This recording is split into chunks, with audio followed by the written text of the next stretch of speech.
Oke,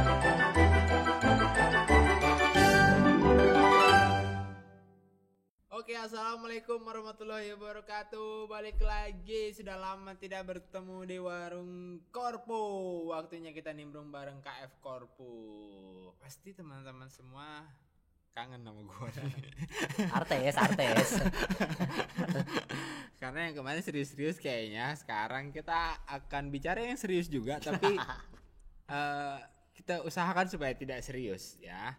Jadi kali ini, gue juga mudah-mudahan teman-teman semua dalam keadaan sehat walafiat, karena sekarang ya kondisi seperti ini. Mudah-mudahan teman-teman semua tetap sehat dan nggak tahu ini tayangnya kapan, tapi enaknya sih di rumah aja sambil nonton KF Korpu, warung Korpu, kayak gitu. Dan kita di sini sudah kedatangan tamu yang orang biasa saja. Orang lama, lama banget, tapi baru muncul lagi ya. Karena gebrakannya di salah satu unit bisnis kita lah. Dan ini adalah, silahkan di sini memperkenalkan diri sendiri. Gitu ya. Ini nggak ada tehnya apa? Nggak ada minum apa nggak ya? Kopi tolong. Vitono cair ke Enkasari. Oke. Langsung nih. Langsung. Iya. Perkenalan ya, apa ya? Kayaknya udah pada kenal sih ya. Sombong banget. Lah ya. Karena kita sudah menjajal beberapa entitas gitu ya. Ya, perkenalkan nih teman-teman, saya Erwan Saifur Rahman. Sebenarnya baru nih di HC, baru berapa ya? 3 tahun. Dulu di 3 tahun rotasi. Sekarang amanahnya di manajer HCBP, Kimia Farma Diagnostika, Human Capital Business Partner. Jadi mengelola SDM bagaimana kemudian supaya nanti inline sama bisnis. Nah, seperti itu. Nah, ini kita akan bicara tentang praktis atau prakteknya. Kalau praktis latihan ya. Practice make perfect itu yang di buku-buku SD itu ya. Jadi kita akan bicara prakteknya HRBP, bahasa di luarnya HRBP, cuman kalau di kita HCBP. Soalnya kalau HCBP dibikin bahasa Inggris nggak enak. HCBP nggak enak. Nggak kurang ini ya, kurang lekohnya nggak dapet ya. Enak. Jadi HRBP. Dan ini kebetulan sekarang seperti teman-teman tahu bahwa Kang Erwan ini orang Sunda juga. Jadi Kang Erwan ini sekarang sebagai manajer HRBP di Kimia Farma Diagnostika ya. Dan masih dengan kebiasaan lama lihat bawa ginian tuh. Iya dong. Bawa catatan, post-it. Siapa tahu tiba-tiba ada telepon kan, jadi menteri ya kan, udah siap job desk-nya apa gitu. HP standby. Kecuali ntar malam mau dimatiin. 2 hari dimatiin Om. 2 hari masa inkubasi. Oke, teman-teman semua, kita akan bicara tentang HRBP. Nah, nanti kita akan lihat pengalamannya, atau kita akan dengar juga pengalaman dari Kang Erwan tentang HRBP. Nah, sebelumnya Kang, pasti teman-teman banyak yang nanya HRBP apa, ya kan? HRBP itu apa sih? Udah HC mah HC aja, SR mah SR. Bedanya apa? Pasti banyak yang kayak gitu Kang. Jadi sekarang tuh dikit-dikit ngomong ya sama HCBP KFD, HCBP KFTD ya. Padahal ya udah itu mah HR manager lah kayak gitu. Nah, HRBP itu apa? Oke. Jadi ini sebenarnya lebih ke mindset ya. Dari mindset kemudian nanti akan mendefinisikan bagaimana job role kita ke depan. Dulu kalau kita lihat SDM itu personalia, dia hanya administratif, catat jumlah pegawai, catat gaji, ya kan. Jadi fungsinya pasif. Nah, kalau dengan konsep just HRBP just supporting. Jadi bisa jadi ada jadinya dikotomi ya, kita tidak beriringan sama bisnis. Nah, itu orang kayak udah bahasanya dikotomi. Biologi cuy. Nah, kalau dengan HRBP ini harapannya bahwa fungsi-fungsi dari SDM-nya pun inline sama bisnis. Jadi bisnisnya mau kemana, kita pun sebagai orang yang mengelola SDM, kita siapkan SDM-nya mau kemana. Contoh case misalnya di KFD. Kalau teman-teman tahu, di KFD yang bisnisnya sekarang klinik sama lab klinik, itu kan dinamikanya kencang dalam setahun ini. Mulai dari rapid test, antibody, lari kemudian ke PCR, sekarang mau antigen, nanti vaksin. Nah, itu cepat ya? Cepet. 3 bulan ganti 3 bulan. 3 bulan pertama bulan pertama masker anti fake. Terus 3 bulan selanjutnya rapid. Ya, 3 bulan PCR. Terus sekarang antigen. And next awal tahun besok vaksin. Cepat banget. Makanya dengan dinamika yang cepat seperti itu, kita juga harus menyesuaikan SDM kita. Makanya di KFD sekarang mungkin lagi pada mabok nih orang KFD. Kita jejelin training-trainingnya semua sampai kemudian vaksin ke depan kayak apapun kita sudah siapkan SDM-nya. Makanya dengan dari sanalah kemudian jadi mindset HCBP, SDM harus ditingkatkan kompetensinya sesuai dengan next-nya itu bisnis mau mengarah kemana. Jadi pun tadi nggak hanya pasif sekarang, tapi juga next-nya kita juga harus potret.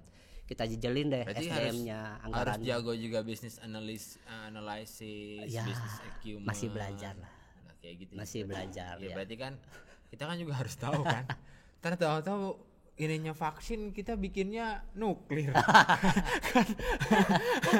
Udah kita ratain aja lah biar penyakitnya hilang. Gitu. Nah, kita nggak akan bahas vaksin di sini ya. Kalau bahas vaksin nggak sama Kang Herwan, mungkin sama profesor yang lain. Nah, HRBP berarti lebih ke part of business ya. Ya, jadi bagian dari bisnis mau kemana kita ikutin harapannya. Jadi seperti namanya ya, Human Resource Business Partner. Jadi teman-teman semua juga harus tahu bahwa sekarang tuh KF nggak cuman nunggu, tapi proaktif. Ya, betul. Proaktif betul, kan, berarti kalau misalkan ada bisnis, wah kita harus gini, kita harus gini. Part dari mungkin ini ya, membangun kompetensi agility juga ya, karena kalau nggak cepat kayak gitu ya kita juga ketinggalan gitu kan ininya dengan bisnis yang lain. Makanya bagian itu tadi mulai dari mindsetnya dengan kita berubah dengan konteks HRBP itu ya semua organisasi kita rubah juga gitu loh. Mindsetnya, agility-nya, kemudian transformasionalnya itu sih yang sedang kita coba tingkatkan di KFD sebenarnya. Banyak bos kerjaannya bos. Jadi sampai detail ya berarti ya Kang. Maksudnya HRBP itu nggak cuma strategic partner but until spesifik ya itunya juga berarti ya. Ya mungkin ini sebenarnya kalau boleh dibilang memang milestone-nya organisasi KF Group untuk ngebangun HRBP ya. Kalau lihat pemodelan HRBP secara umum sebenarnya kan kalau kita pakai teori Dev Ulrich itu kan kita dipisahin tuh expertise, business partner. Dev Ulrich siapa tau? Itu Mas dia yang tahu dia. Itu adalah Bapak HC, Bapak HR dunia. Nah kan dipisahin kayak share service sendiri. Nah memang kalau sekarang karena memang baru, jadi memang di HRBP pun fungsi 4 itu masih nempel. Ya kita sebagai agent, champion, sebagai business partner, sebagai share service. Nextnya sih sebenarnya harapannya itu nanti bisa semakin berkembang lah. Jadi jangan sampai kemudian seorang HRBP yang fungsinya benar-benar mendampingi bisnis tapi terlalu fokus ke operation sehingga nanti malah transaksionalnya lebih besar daripada strategiknya. Padahal harapannya kan kalau HRBP high level strategiknya dia yang kuat gitu kan. Ya cuman mungkin di setahun 2 tahun ya ini kan juga sambil berjalan ya. Nextnya harapannya organisasi KF Group dalam fungsi HRBP-nya mungkin nanti bisa lebih mature lagi sih harapannya kayak gitu. Ya. Kalau ngomongin HRBP, service-nya apa aja sih? Ya kita kalau support bicaranya service kan. Maksudnya pasti ujung-ujungnya how to kita service business owner, maksudnya kayak di KFD ya ada kacap, ada marketing kan ada ya, ada marketing, ada BM segala macam. Servisnya lebih kemana kalau? Nah, sebenarnya balik lagi service yang mau kita lakukan oleh seorang HRBP itu mau dibawa kemana, balik lagi ke strateginya si KFD. Kayak sekarang kita memulainya dari visi BOD bahwa di tahun ini itu harus ditingkatkan service dan quality di titik layanan. Oke. Ya, maka kemudian yang akan lebih disupport oleh HCBP KFD termasuk dengan ke budgeting, ke program kerja itu memang function-function yang terkait dengan layanan. Bagaimana kemudian mulai dari perubahan struktur organisasinya. Ini di awal tahun ini kita banyak rombak nih, ya kan, terkait dengan struktur organisasi yang ada di titik layanan, baik itu di unit bisnis apa di outlet gitu ya. Terus kemudian bagaimana kemudian talent development-nya di sana, training-trainingnya yang memang inline kaitannya ke service sama quality. Training terkait dengan kompetensi, terkait dengan service excellent, MHT mungkin nanti jadi ini ya, jadi nilai terhadap keberhasilan KPI-nya HCBP. Terus juga ya remunerasi and benefit-nya. Bagaimana kemudian nanti part dari si layanan ini lebih diperhatikan kombennya. Karena fokusnya di sana. Beberapa isu misalnya terkait dengan Busdep karena memang perkembangan bisnis juga lagi close, makanya kemudian kita back to basic. As operation yang baik itu ya service excellent, quality ditingkatkan sehingga orang juga sudah apalagi sekarang kan orang aware nih sama KFD. Tanpa kita promosiin, tiba-tiba orang udah tahu gitu kan. Nah, itu memang ya COVID mau berkah ya. Antara tiba-tiba KFD ngehits gitu kan. Nah, TV itu memang jadi basic kita dengan kemudian orang udah tahu. Ya oke, saatnya kita memang tingkatkan. Walaupun memang di sana sini masih banyak improvement yang kita lakukan, masih ada komplain, masih ada pelayanan yang kurang baik. Cuman itu kan jadi improvement nextnya, ternyata celahnya di sini kita baikin lagi. Nah itu sih peran-peran nanti arahnya CBP yang akan mungkin difokuskan di 2021 ini. Kayak gitu. Berarti sering ikut business meeting berarti? Kalau bawahan saya sih bilang sekarang manajer CBP jadi manajer meeting. Katanya ini manajer jabatan baru, manajer meeting katanya. Jadi sampai ya baru bisa gabung sama teman-teman itu kadang baru sore, baru maghrib gitu kan, karena itu. Just kidding ya itu. Tapi emang gitu teman-teman, jangan khawatir kalau udah punya manajer HRBP. Buat teman-teman operasional nih, terus pusing, panggil manajer HRBP-nya. Jangan mau mikir sendiri. Ya buat apa ya kan, ada di situ. Ampun. Jadi memang harus dieksploitasi ya. Jadi teman-teman semua silakan kayak gitu ya, karena memang praktis HRBP-nya kayak gitu. Kebetulan juga kan kemarin dia kan habis training HRBP juga kan. Kang Aaron juga udah pernah kan. Satu lulusan kita. Ya, kita satu alma mater dari Jepang.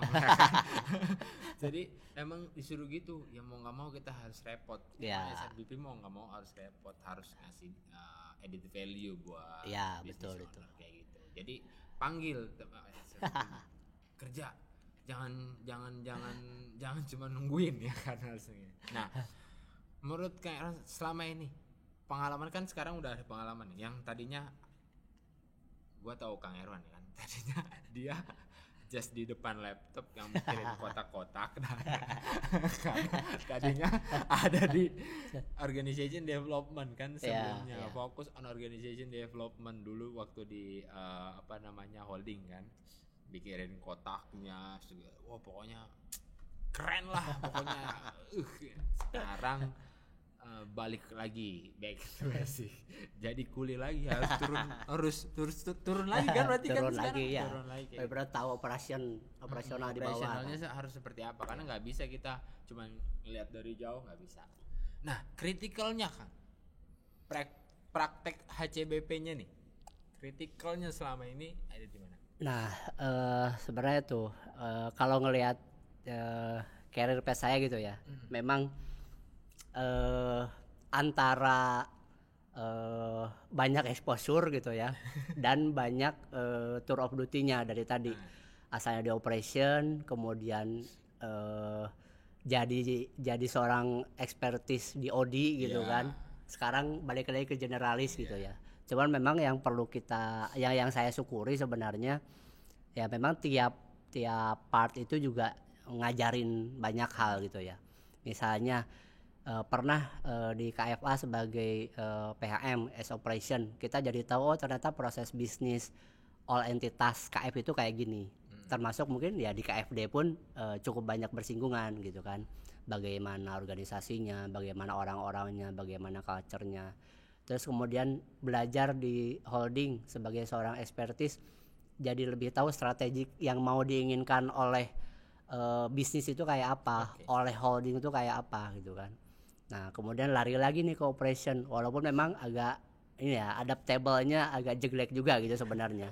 Dari seorang expertise jadi kemarin ke orang generalis dengan banyak sekali sisi operation yang memang secara pribadi pun memang harus saya upgrade juga gitu kan. Cuman ya kritikalnya sebenarnya bagaimana kita bisa lebih ke memanage aja sih sebenarnya. Nah satu hal yang memang saya jadi pegangan itu ya sebenarnya di tempat berbeda itu masalahnya itu satu. Bagaimana kita bisa menganalisis gap analisis yang terjadi. Jadi mulai dari ini pembelajaran kalau kemarin dapat ilmunya dari Coach Hari itu loh dulu ya. Jadi dari current state kemudian ke future state-nya kayak apa itu gap analysis. Intinya sebenarnya di sana. Kita mau di seorang change management. Nah, bagaimana kita ada di operation kan sebenarnya intinya itu juga. Oh, gap-nya apa nih di bisnis ini? Kita improve apa? Kayak di organisasi di OD. Oh, gap-nya kita mau semature apa nih organisasi kita bangun? Gap-nya itu harus kita dari sanalah yang kemudian muncul nanti program kerja, inisiatif-inisiatif. Nah, termasuk di HCBP sendiri. Ya jadinya kita harus tahu tadi karena kita harus tahu operation karena biar kita tahu gap analisisnya. Sebenarnya konsep change management itu penting lah biar kita tahu nextnya masalahnya itu apa. Nggak hanya semata-mata kita duduk di satu tempat megang jabatan terus bingung mau ngapain gitu kan. Ini penyakit ini apa gitu kan. Nah. Ini penyakit yang sering terjadi di kota-kota besar. Jadi kebanyakan gitu ya kan pengen tuh di situ. Nah, begitu udah duduk ya udah duduk bingung aja. Ngapain gitu ya. Nah, yang gua dapat sih itu sebenarnya sih bahwa ya sebenarnya dimanapun ya kita harus tahu termasuk gap analisisnya apa, terus kita mau mengisinya yang lebih bermanfaat di mana. Value kitanya ngedrive ini harus dibikin supaya diri kita bermanfaat, organisasi juga sustainable. Ini nih kita tempatkan gap analisis sehingga program-program kerjanya clear, jelas kayak gitu. Oke ya, jadi gitu teman-teman semua. Kalau teman-teman semua mungkin abis dengar Kang Erwan sini ada yang mau, wah gue kayaknya mau nih jadi manajer HR. Boleh. Iya, kenapa? Lamar. Iya, karena sekarang open, terbuka. Apalagi buat teman-teman yang millennials. Buat teman-teman yang millennials sekarang dibuka tuh. Ya, teman-teman mau berkarir di mana silakan sekarang gitu kan. Betul. Iya. Woman, millennials sama disabilitas apa istilahnya? Ya, yang disabilitas. Jadi memang udah ada itu tuh sudah dipersiapkan sih, tinggal teman-teman mau jadi apa dan itu harus firm kan. Iya, dan itu sebenarnya bukan hanya isu dorongan ya, bahwa itu tuh harus digarap karena memang ngelihat dari data juga. Misalnya kayak kenapa kemudian woman milenial harus ditingkatkan di KFD aja Kang, 70% wanita. Coba kita mau milih yang mana aja kan? Ini adalah ketua PKK. Kalau Dharma wanita. 70% wanitanya tidak kita perhatikan, tidak kita develop. Itu develop kan ya? Develop. Oh, kan, develop ya. Gimana kita bisa punya talent berikutnya Ya, gitu ya. kan? Karena memang potretnya gitu, di KF itu lebih banyak wanita daripada laki-laki. Iya betul. Terus juga lebih banyak millennials. Di KFD milenial banyak. Saya bingung 5 tahun ini nggak ada yang pensiun di KFD. Nah, saya semua milenial. berarti emang masih Masih milenial semua. Apa bonus demografi ini lagi bagus. Emang bukan hanya isu dorongan tadi benar ya, bukan, Iya, bukan hanya demografinya dari kayak kementerian yang gimana, tapi Iya, emang betul. kenyataannya kebetulan nih KF pas ya. banget demografinya kayak Seperti itu. Dari misalnya yang milenial, data kita cuma 2,1% yang milenialnya. Padahal sebenarnya kan kalau dari target kementerian kan berapa, antara 15 apa ya, 15. 20 gitu, saya lupa ya. Nah itu makanya karena demografinya juga seperti itu, makanya nanti memang salah satu perannya ACBP gimana mendorong supaya yang milenial itu juga makin berkiprah lah. Kita kasih tempat supaya ya milenial itu nggak hanya label. Iya kan, tapi sebenarnya milenial itu lebih ke mindset bahwa dia jadi pendobrak, bahwa dia kemudian bisa memberikan breakthrough terhadap bisnis. Itu yang sebenarnya nanti kita harapkan sebenarnya. Betul, ya. Jangan cuman ngeluh. Jadi jangan cuman ngeluh, teman-teman juga kalau emang mau jadi talent milenial ya dipersiapkan ya. Nah, milenial itu apa coba? Apa? Di bawah 40 ya? Ya, di bawah 40. Saya di bawah 40 milenial berarti ya. Pengen diakui ya. Ya, kalau di kita milenial di bawah 40 ya. Jadi teman-teman semua ada kesempatan besar. Dan requirement-nya udah ada kan. Betul, ya. Salah satunya fluent in English. Oh, ayo mulai berpikir. Of course. Ya, mulai berpikir fluent apa enggak gua. Ayo. Ya, ayo gua fluent apa enggak ya, mulai berpikir jadi gitu. Nah, sekarang kita akan masuk ke segmen seandainya. Oh, ada. Apa pula ini? Jadi pertanyaannya nanti ada seandainya Kang Erwan tinggal jawab. Seandainya Kang Erwan jadi direksi, mau jadi direktur apa? Direksi ya. Ini pertanyaan ini ya, assessment ya atau talent review nih. Talent review. Kalau ngelihat bahwa sekarang cukup passion ya, cukup tertantang dengan isu-isu terkait dengan human capital sebenarnya, ya kan.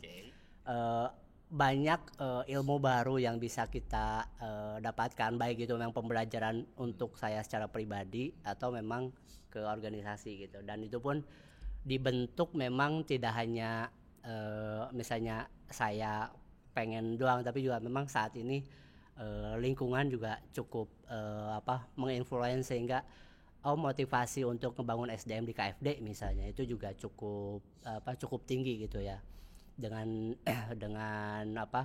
banyak PR-nya, dan itu memang jadi pembelajaran ya. Mungkin ini bukan kemudian ngejar kejabatan kalau saya gitu ya, tapi memang kompetensi HC-nya saat ini pun saya terus belajar, terus meningkatkan kompetensinya. Terserah misalnya nanti jadi jabatan apa gitu kan. Cuman yang pasti kita kumpulin nih kompetensinya. Kalau kita udah siap, udah banyak ilmunya, ya itu kan pasti datang sendiri. Gitu. Terus direktur apa? Belum dijawab dari tadi. Takut dicatat. Ngidul. Takut dicatat. Ayo. Ya kan bisa tergambar lah. Seandainya jawab harus terstate ya. Ya karena masalahnya gini Mas Dea, tiap institusi itu masih beda-beda muter, nomenklaturnya. Di KFD nih, di KFD yang membidangi HC itu Dirq, HC dan umum. Kalau di holding kan Dir, HC dan GE, gitu kan. Nah, kita nomenklaturnya beda-beda gitu. Ya terus maunya yang mana? Ini siapa yang denger nih? Ah, Se-Indonesia ya, sedunia semua, ya. Oh ya. se-Dunia. Ya mungkin ini jadi sebuah komitmen buat pribadi gitu ya untuk terus belajar. Direktur HC dan GE. Akhirnya terjawab. Ini nih as a komitmen saya untuk bisa meningkatkan kompetensi. Jadi motivasi sendiri Ya, gitu. jadi ini saingan buat teman-teman semua yang pengen jadi direktur HR ya. Karena kemarin juga banyak yang datang ke sini tanya banyaknya jadi pengen jadi direktur HR. I don't know, mungkin karena gua yang wawancara kali ya. bisa jadi. Karena emang tipikalnya tipe-tipe SDM gitu kan. Jadi gitu. Jadi teman-teman, nah yang kedua, seandainya sudah jadi direktur HR, what your first step? Oke. Ya sebenarnya kita kalau saya fokusnya sekarang memang ke people development sebenarnya. Okay. Itu partnya dari HCBP yang saya dapatkan bahwa sebenarnya people development itu penting dengan menganggap bahwa semua SDM itu talent. Jadi dengan kita punya mindset bahwa semua SDM itu talent, kita akan berupaya sekeras mungkin bagaimana kemudian ngelihat nih orangnya ini sebenarnya dia capable-nya di mana. Kita tempatkan nanti di posisi yang dia sebenarnya passion di sana dan dia cocok dengan potensinya, ya kan. Terus kemudian dari sana bentuk-bentuk pembelajarannya seperti apa, mulai sampai detail misalnya apakah memang nanti mengadopsi isu bisnis atau mengadopsi isu teknikal, dia akan kita perkuat kompetensi teknisnya misalnya. Cuman yang pasti people development itu jadi kunci. People development itu jadi kunci bagaimana sebuah organisasi bisa sustainable. Kalau people developmentnya lemah, ya mau nggak mau dia nanti akan terdegradasi sendiri, baik itu orang-orangnya ataupun bisnisnya. Nah, makanya yang jadi kunci itu adalah people development. Karena kalau kita people developmentnya bagus, sebenarnya bisnis-bisnis baru tuh muncul dari internal. Iya, dari itu kita, betul. Gitu. Ya. Dan balik lagi teman-teman semua tadi statementnya bahwa semua orang talent. Iya, memang semua orang talent harusnya kan. Karena kan masuk wawancara, ada tes, ya kecuali kita nemu di pinggir jalan, ya ikut masuk KF, ya mungkin iya kan, tapi kan kita ada ininya. Tapi kadang-kadang memang teman-teman mungkin ininya nggak keluar, maksudnya tuh apa ya, kayak mungkin itu bukan tempatnya sehingga dia betul, kadang-kadang betul, ada yang gitunya ya kan. Itu yang harus di-clearkan sebenarnya, bagaimana si HRBP itu berperan. Makanya dia juga salah satunya harus punya kompetensi coaching kayak gitu kan, biar dia bisa menelisik apa sih sebenarnya potensi dia, sehingga nanti tinggal kita empower gitu. Jadi semuanya balik lagi ke SDM-nya sendiri. Pada saat kemudian SDM-nya nggak merasa nggak perform, itu tugas HCBP itu untuk menelisik kira-kira dia ini sebenarnya pengennya apa gitu kan. Tuh, kalau merasa dirinya gini-gini aja, minta Kang Herwan saya di coaching dong, makin banyak dia kerjaannya. Karir coach. Jadi Kang Herwan minta di coaching dong ya, teman-teman semua boleh tuh coaching, minta kayak cara BP-nya, jangan cuman diem, kayak diem gitu kan, minta. Tapi sesuai ya, ini saya masih di KFD jadi SRBP KFD, ya, jangan KFD nanti aja. dari entitas dari semuanya. Kalau semuanya bisa ke CFP, Coaching for Performance di HC. Walau sebenarnya saya juga bagian dari juga, corporate juga, coach ya, ada tanggung jawabnya gitu. Sebenarnya ntar coachingnya sama dia.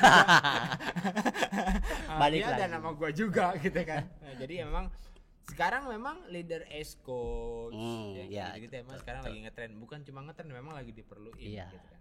Dan itu bukan kewajiban, jadi driver sebenarnya. Kalau coachnya sendiri leadernya nggak bisa jadi coach, ya tidak akan tidak akan ada kolaborasi, tidak akan ada klik lah dengan timnya gitu lah, kayak gitu. Nah, kita balik lagi ngomongin tentang HRBP. Susahnya di mana kan? Karena kan Kang Herwan tadinya ya kan, tadi gue cerita Odi as a holding megang semua struktur penguasa.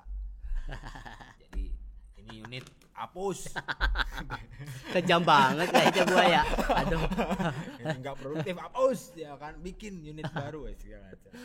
Sekarang di SRBP banyak ada teknikalnya, ada strategiknya, segala macam.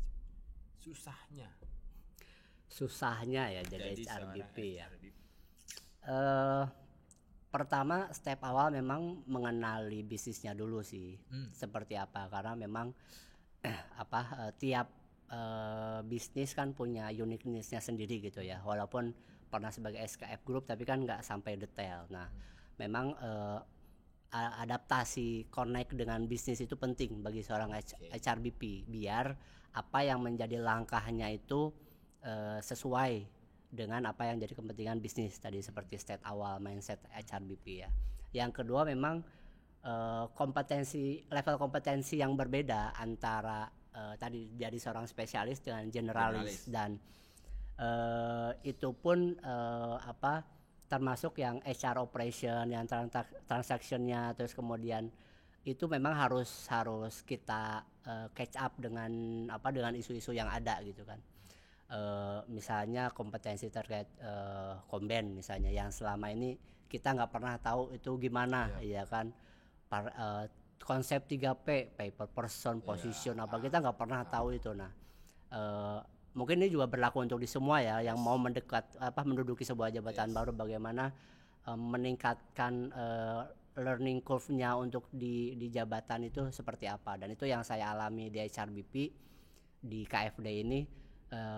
Memang learning curve-nya harus ditingkatkan supaya catch up dengan apa yang jadi isu-isu yang sedang terjadi, yang hitsnya apa gitu. Sehingga nanti jangan sampai hanya mikir doang tapi tanpa eksekusi. Nah itu kan juga memperlambat bisnis sebenarnya. Jadi, itu sih ya impact teman-teman. Kalau HRBP-nya lama biasanya bisnisnya juga lama kan, nantinya keputusannya lama. Makanya sekarang HRBP perlu tuh yang namanya business acumen, data analytics segala macam. Jadi nggak gampang. Belajar terus semuanya. Gampang. Jangan cuma tes. Malah saya belajar dari Mas Dea sebenarnya gitu. Kita sering chit-chat. Ini adalah teman berkelahi di ruangan ngomongin tentang masa depan perusahaan kayak yang zaman dulu. Karena tapi kan satu unit kan kita pernah satu unit. Makanya kita ada kedekatan emosional. Sip. Jadi itu. Nah, tadi nggak enaknya. Sekarang enaknya. Hal yang menyenangkannya lah, bukan enaknya. Nggak ada yang namanya kerja, nggak ada yang enak ya kan. Dimana aja ya pasti. Ya, yang dinikmatinya lah pokoknya ya. Ya memang saat ini kalau sebagai HRBP yang dinikmatinya, kalau saya sih lebih fokus ke ada ilmu baru sih yang memang yang saya dapatkan gitu ya, terutama terkait mengenali orang. Ternyata beda entitas itu juga culture yang berbeda gitu kan, spesifik beda, sehingga kemudian bagaimana harus dideketinnya, dikomunikasikannya, terus nanti diarahkannya. Nah mungkin enjoy-nya menikmati fase itu sih sekarang. Bagaimana kemudian kita jadi belajar itu tadi approaching ke orang. Ya tadi Mas Dia bilang gitu kan, dulu di holding depan laptop kotak-kotak gitu kan, kadang ditegur aja pakai headset dia. Kadang harus fokus kan. Kalau sekarang jadi ya itu tadi, bagaimana approach, communicating ke orang, bagaimana meyakinkan orang. Sering nongkrong sekarang ya. Kalau dulu dulu nggak pernah nongkrong. Mau nggak mau kita harus jadi digauli ya kan? Bergaul dengan yang lain. Nah itu tuh. Dulu nggak pernah nongkrong, dia aja tunggu ajan baru keluar. Harus jadi role model sebagai seorang SDM ya. Masa nggak kenal SDM-nya? Iya. Makanya kita. Kalau dulu sekarang dia harus nongkrong. Oke, jadi itulah kurang lebih HRBP ya. Jadi tadi bicara fungsinya apa. Dan satu lagi yang saya ini kan enaknya itu adalah kita bisa bantu orang sih. Kayak misalnya dengan tadi konsep people development, kita jadi mikirin nih gua nih pengen bikin seseorang ini atau orang-orang ini lebih bermanfaat dengan cara develop dia, dengan cara ngasih ilmu apa lagi. Itu yang jadi pertanyaan-pertanyaan seorang HRBP sebenarnya. Bagaimana, jadi tidak ada tuh isu like dislike, isu KKN, karena KF Group pun sekarang pengembangan talentnya udah berdasarkan kompetensi kan. Maka PR-nya itu ya selalu yang kita pikirkan bagaimana sih supaya si A ini bisa karirnya melesat, si A ini supaya dia jadi talent yang memang dilihat oleh perusahaan gitu kan. Jangan sampai kemudian ada seseorang yang memang dia udah ngerasa down, tidak kita perhatikan, nah malah nggak produktif itu gitu kan, kasihan ke dia gitu. Itu kesalahan banget. Jadi HRBP nggak boleh kayak gitu. Ya. Semua sih, maksudnya HC juga sebenarnya nggak boleh. Kalau itu dia down ya kita harus catch up lagi gimana caranya dia termotivasi lagi ya kayak gitu. Nah, the last. Oke. Deg-degan nih, makin kesini makin deg-degan pertanyaannya. What your hope? Apa nih, pribadi atau keseluruhan? As a HRBP in diagnostic. Oke. Harapan nextnya sebenarnya kalau saya ngelihat ya bahwa mindset atau culture KFD ini memang sedang kita dobrak sebenarnya. Lagi milih-milih kata-kata dia sebenarnya. Sedang kita dobrak gitu kan. Bagaimana yang